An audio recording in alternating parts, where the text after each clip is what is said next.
तो नॉर्मल मनुष्य है अगर चाहे तो जैसे लक्ष्मी, गणेश या कुबेर जी हो गए, इनकी साधना करके उनकी कृपा पा सकता है। हाँ, तो क्या ये सिर्फ साधना से ही संभव है, या फिर ये जैसे हम पंडितों से कराते हैं हवन पूजन आदि, इनसे संभव नहीं है? देवताओं की पूजाएं जो होती हैं वो इनसे भी संबंधित हैं। कोई भी ब्राह्मण से अगर आप कोई भी कर्म करवाते हैं मतलब यक्षिणियों के लिए या देवताओं के लिए, तो उनसे भी आपको उनकी कृपा प्राप्त हो जाती है।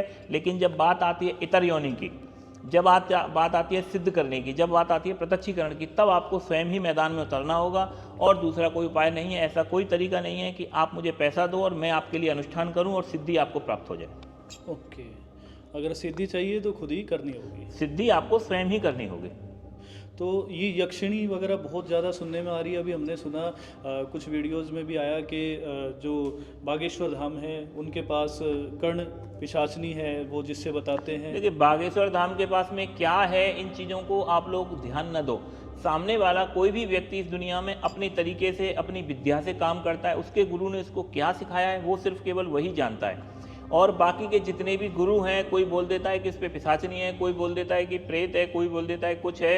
एक्चुअली में उसके पास क्या है वो केवल उसे ही पता है कि उसके पास कौन सी शक्ति वर्क कर रही है। और ऐसा भी हो सकता है कि उसको भी न पता हो कि कौन सी शक्ति काम कर रही है। कई बार जो पर्चा बनाने का है, ये काम में कौन सी शक्ति वर्क कर रही है, पर्चा बनाने वाले लोगों को एक्चुअली पता नहीं रहता है। क्योंकि जरूरी नहीं है कि उसके पास शक्ति प्रत्यक्ष हो, अप्रत्यक्ष रूप से भी लोग उससे शक्तियों से पर्चे बना सकते हैं। तो धीरेन्द्र शास्त्री कैसे कार्य कर रहा है, इस चीज़ों पे आप लोग ध्यान न दें तो ज़्यादा बेहतर। तो ये संभव है कि उन्होंने भी दर्शन ना किए हो? हो सकता है।